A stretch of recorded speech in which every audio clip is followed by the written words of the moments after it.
On the south bank of the Thames River in London, England, across from the Parliament buildings at Westminster, along the Riverwalk, there is a concrete wall that has become the National COVID Memorial. Running 500 meters, there are more than 220,000 hand-painted hearts, each representing a person who died in the UK from COVID-19. 220,000 hearts. Walking along this half-kilometer took us about 10 minutes. It's a visceral and powerful reminder of how our lives were, and in some ways still are, affected by the pandemic. The shutdowns, the inability to gather in our churches or see family or friends. Canadian fatalities from COVID are fewer. To date, about 54,000 people have lost their lives. But as we walked along the COVID memorial in London, I was grateful that there was a space in the city dedicated to remembering. Being there brought back many memories of a time that changed us in a whole lot of ways. Places to remember.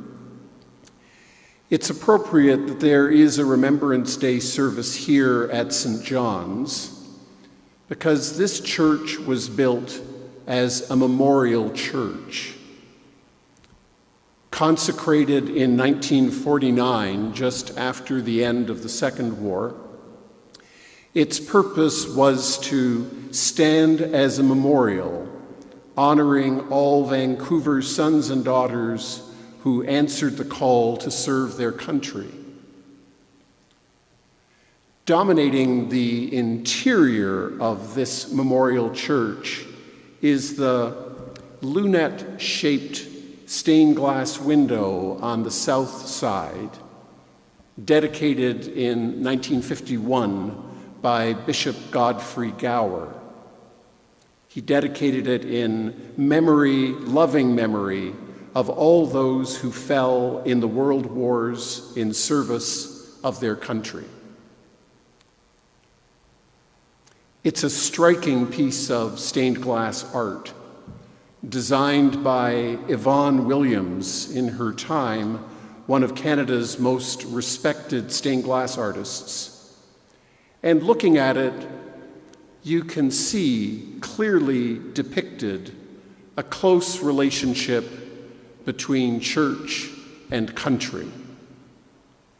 The center panel, to which your eye is immediately drawn, has the cross of Jesus with Jesus Christ just in front, hands raised as in ascension, and then a ray of light connecting the cross with a chalice for Holy Communion.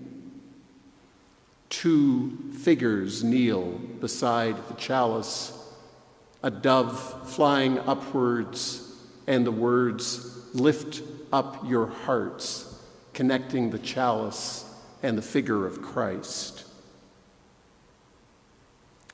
And beneath this, there's the crest of the province of British Columbia, with the symbol of the Governor-General of Canada, the crown, above it. Then panels to the east and west depict women and men of Canada's fighting forces. A nurse, a merchant seaman, a sailor, an airman, a soldier, and an airwoman. Beneath each of these figures is a shield bearing the crest of the service represented.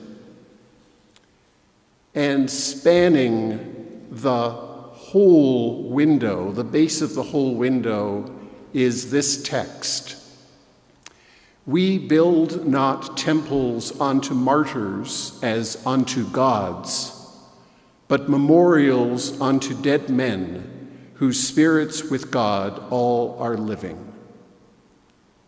Long quote. When I first saw this window some decades ago now, I wondered about this text. It's not from the Bible. It is, to the best of my reckoning, from St. Augustine's towering masterpiece, City of God. It was chosen, I assume, to be clear that this church was a place where the worship of God is primary and not the worship of those who have died. But the symbolism of this window, when you look at it, you'll notice dogwood and flags and all sorts of other national emblems. And the symbolism, particularly the proximity of the cross with the coat of arms of this province, shows, does it, an alignment of the Christian way with war that makes me, anyway, a little bit uncomfortable. Don't misunderstand me.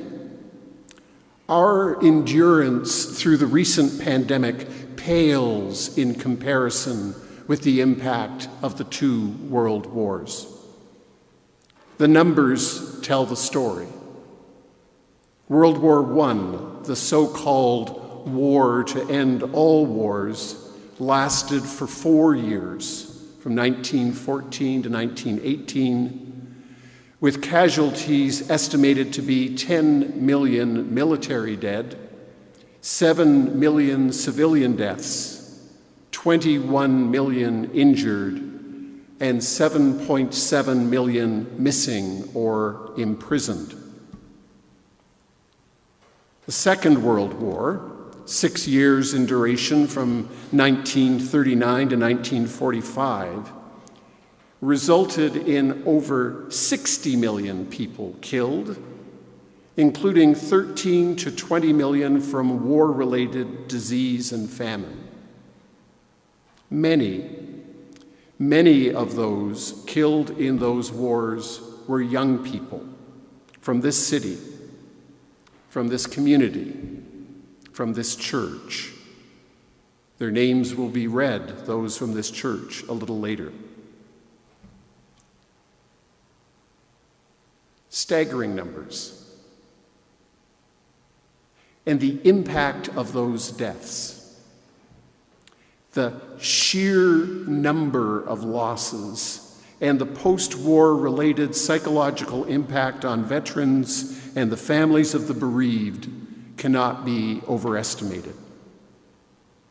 No wonder both here and just down 16th at Canadian Memorial United Church, Christians sought to align their pastoral hearts with the profound suffering and trauma that so many knew, not as a one-time thing, but as a life-altering experience. We will remember them. So you'd think, after all that loss of human life, all that bloodshed, trauma, and suffering, that the human family would have once and for all sworn off war. But here we are today, with, as we meet here at St. John's Memorial Church, 32 ongoing conflicts occurring around the world. Notably and uppermost in most of our minds are the wars in Ukraine and Gaza in Israel-Palestine. Images from war-torn countries dominate our news feeds on computer screens and TVs.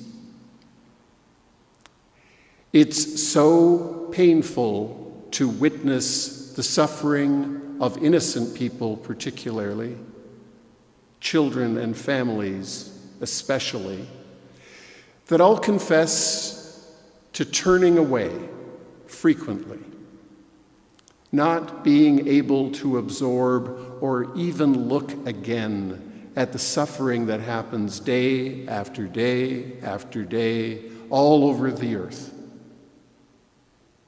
But my turning away does nothing to alleviate it, and on this Remembrance Day, we gather to turn our eyes again to the horror of war and its cost, and to pray for peace, remembering especially those whose lives were so horrendously stolen from us.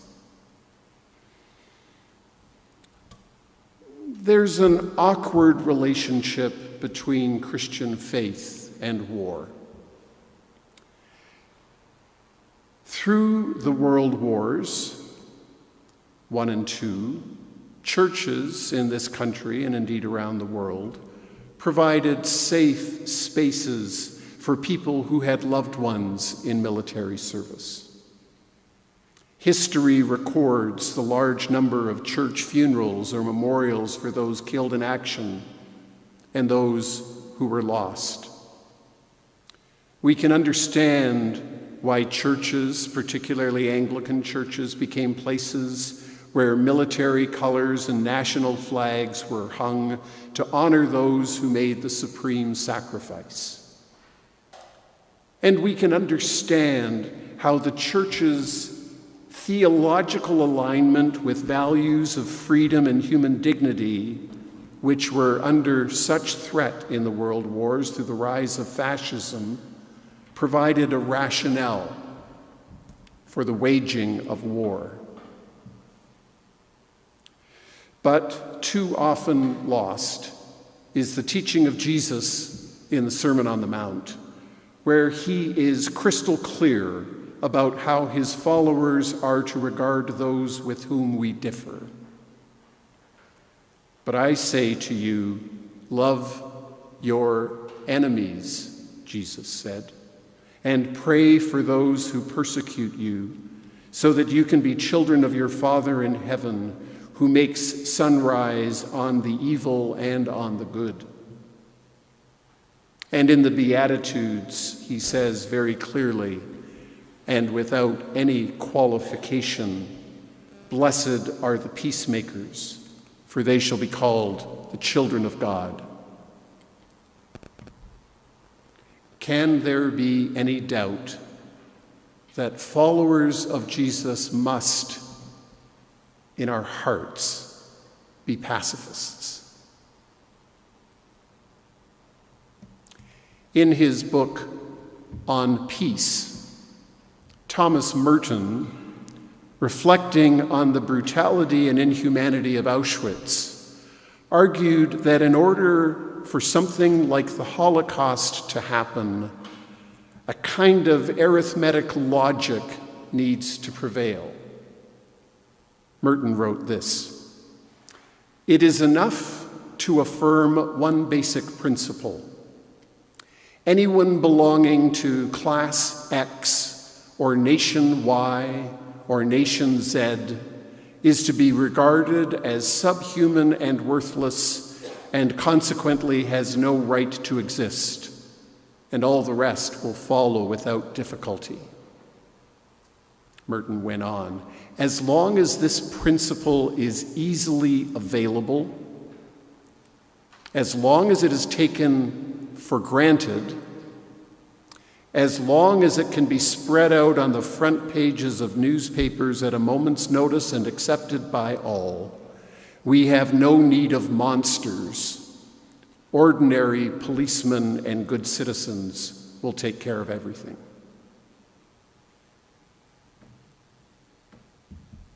Followers of Jesus who seek to walk the way of love do not regard anyone as subhuman or worthless. We see each human life as a gift from God, and in our baptismal covenant pledge to respect the dignity of every human being.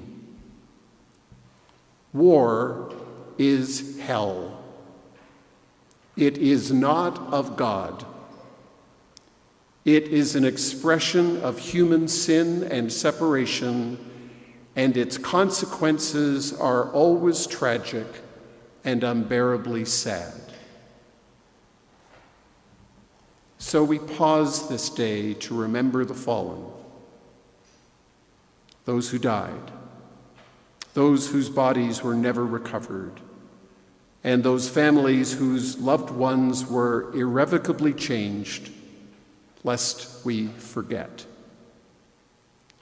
We will keep silence for a space to honor and remember those who fought. And in that silence, you may offer a prayer that the Prince of Peace might move powerfully in the hearts and minds of those who wage war even now. And you might ask God to help you live more fully into the spirit of the Beatitudes, so that wherever life finds you this day, you can be a peacemaker, one of God's beloved children.